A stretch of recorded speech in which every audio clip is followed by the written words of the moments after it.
and time-to-time speed news. Kerala assembly ఎన్నికల ప్రచారంలో భాగంగా సీఎం రేవంత్ రెడ్డి కోవలం నియోజకవర్గంలో రోడ్ షోలో పాల్గొన్నారు. యూడీఎఫ్ అభ్యర్థి విన్సెంట్ కు మద్దతుగా నిర్వహించిన ఈ కార్యక్రమంలో భారీగా ప్రజలు తరలివచ్చారు. రేవంత్ రెడ్డి ప్రసంగం కాంగ్రెస్ శ్రేణుల్లో ఉత్సాహాన్ని నింపింది. స్థానిక ప్రజలు ఆయనకు ఘన స్వాగతం పలికారు. కేరళలో కాంగ్రెస్ విజయం ఖాయమని ధీమా వ్యక్తం చేశారు. అభివృద్ధి, సంక్షేమ కార్యక్రమాలపై తన అభిప్రాయాలను వెల్లడించారు. ఎన్నికల్లో ప్రజలు మార్పును కోరుకుంటున్నారని అన్నారు. కాంగ్రెస్ పార్టీకి ప్రజలు మద్దతివ్వాలని పిలుపునిచ్చారు. There is no difference between Narendra Modi and Pinarayi Vijayan. One Modi sitting in Delhi, the other Modi sitting in Thiruvananthapuram. So Kerala people have to defeat this Modi brother. రాష్ట్రంలో కల్తీ ఆహారాన్ని కట్టడి చేయడం అత్యంత అవసరమని మంత్రి దామోదర రాజనరసింహ అన్నారు. ఈట్ రైట్ మేళా కార్యక్రమంలో పాల్గొని ఆహార భద్రతపై అవగాహన పెంచాలని సూచించారు. కల్తీ ఆహారం కారణంగా కిడ్నీ, క్యాన్సర్, డయాబెటీస్ వంటి వ్యాధులు వచ్చే ప్రమాదముందని హెచ్చరించారు. రాష్ట్ర వ్యాప్తంగా ఫుడ్ సంస్థలపై తనిఖీలు కొనసాగుతున్నాయని తెలిపారు. ఫుడ్ టెస్టింగ్ ల్యాబ్ల విస్తరణకు చర్యలు తీసుకుంటామని చెప్పారు. ప్రజలు కూడా అప్రమత్తంగా ఉండాలని సూచించారు. ఇంటి ఆహారాన్ని ప్రోత్సహించాలని కోరారు. ఆహార భద్రతపై అవగాహన కార్యక్రమాలు కొనసాగుతాయని పేర్కొన్నారు. ప్రజల ఆరోగ్యం కోసం ప్రభుత్వం కట్టుబడి ఉందన్నారు.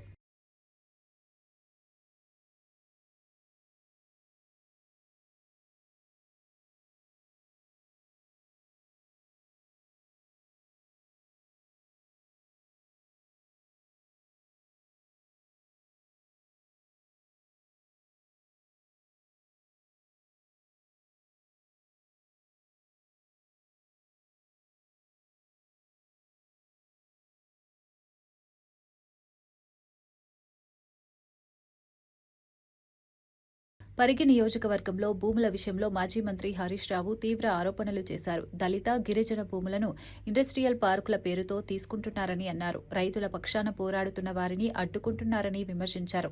భూములపై జరుగుతున్న చర్యలు ప్రజలకు అన్యాయం చేస్తున్నాయని పేర్కొన్నారు. వేల ఎకరాల భూములను స్వాధీనం చేసుకునే ప్రయత్నాలు జరుగుతున్నాయని తెలిపారు. ప్రభుత్వం తీసుకుంటున్న నిర్ణయాలు పారదర్శకంగా లేవని ఆరోపించారు.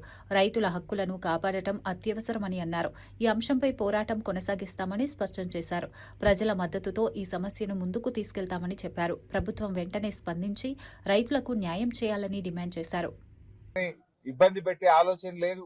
ఆ రైతుల బాధ వినడానికి డిప్యూటీ సీఎం పవన్ కళ్యాణ్ తన శాఖ అధికారులతో కీలక సమీక్ష సమావేశం నిర్వహించారు. అమరజీవి జలధార ప్రాజెక్టు అమలుపై సమగ్రంగా చర్చించారు. గ్రామీణ ప్రాంతాల్లో మౌలిక వసతుల అభివృద్ధిపై దృష్టి సారించాలని సూచించారు. అన్నమయ్య జిల్లాలో భూగర్భ జలాలు గణనీయంగా పెరిగినట్లు తెలిపారు. తక్కువ సమయంలోనే నీటి మట్టాలు పెరగడం సానుకూల పరిణామమని పేర్కొన్నారు. ఈ ప్రాజెక్టులు రైతులకు ఉపయోగపడేలా ఉండాలని అన్నారు. పర్యావరణ పరిరక్షణతో పాటు అభివృద్ధి కార్యక్రమాలు కొనసాగాలని సూచించారు. ప్రాజెక్టుల అమలులో వేగం పెంచాలని అధికారులను ఆదేశించారు. Hydrology, IIT Tirupati, Andhra university, national ground water department and state ground water department and state government officials from various departments and all esteemed participants present in this workshop. The reason we have initiated this workshop, long back when we are a few weeks back when we are having a meeting with Principal Secretary Sri Sasibhushan Ji. So we want to explore how to increase the groundwater level, and that's how from that discussion only this workshop emerged out. So we are here to reflect on something that sustains every life, every village and Amaravati రాజధానిపై MP Kesineni Chinni తీవ్ర వ్యాఖ్యలు చేశారు. ఒకసారి అవకాశం ఇచ్చిన తర్వాత అమరావతిని అన్ని విధాలుగా దెబ్బతీశారని ఆరోపించారు.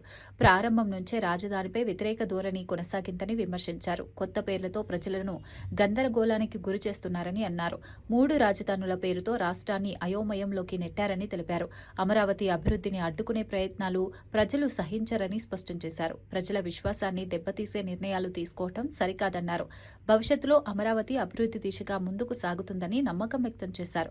ప్రజలే తుది తీర్పు ఇస్తారని పేర్కొన్నారు. రాష్ట్ర అభివృద్ధి కోసం స్పష్టమైన విధానాలు అవసరమని సూచించారు. వీటన్నిటికీ తోడు గ్రేటర్ విజయవాడ చేయకుండా రకరకాల రాకాస సినిమా బృందం తిరుమలలో శ్రీవారిని దర్శించుకుంది. నిర్మాత నిహారిక కొనిదెల మాట్లాడుతూ శ్రీవారి దర్శనం పొందటం ఎంతో ఆనందంగా ఉందన్నారు. ప్రతిసారి దర్శనం చేసినప్పుడు ఆధ్యాత్మిక అనుభూతి కలుగుతుందని చెప్పారు. సినిమా విడుదలైన తర్వాత ప్రేక్షకుల నుంచి మంచి స్పందన వస్తోందని తెలిపారు. ముఖ్యంగా కుటుంబ ప్రేక్షకులను దృష్టిలో పెట్టుకుని ఈ సినిమాను రూపొందించామని వివరించారు. కుటుంబ సభ్యులందరూ కలిసి ఆనందంగా చూడగలిగే విధంగా కథను రూపొందించామని చెప్పారు. శ్రీవారి ఆశీస్సులతో సినిమా విజయవంతంగా కొనసాగుతుందని ఆశాభావం వ్యక్తం చేశారు. బాగా ఆడాలని కోరుకుంటున్నా. And thank you. Vijayawada west MLA Sujana Chowdary తిరుమలలో శ్రీవారిని దర్శించుకున్నారు. దర్శనం అనంతరం ఆలయంలో ఏర్పాట్లు ఎంతో అద్భుతంగా ఉన్నాయని తెలిపారు. భక్తులకు అందించే సేవలు మరింత మెరుగుపడ్డాయని చెప్పారు. ముఖ్యంగా ప్రసాదాల నాణ్యతలో గణనీయమైన మార్పు వచ్చిందని ప్రశంసించారు. తిరుమలలో నిర్వహణ క్రమబద్ధంగా ఉండటం భక్తులకు సౌకర్యంగా మారిందన్నారు. దేశంలో శాంతి నెలకొనాలని శ్రీవారిని ప్రార్థించినట్లు తెలిపారు.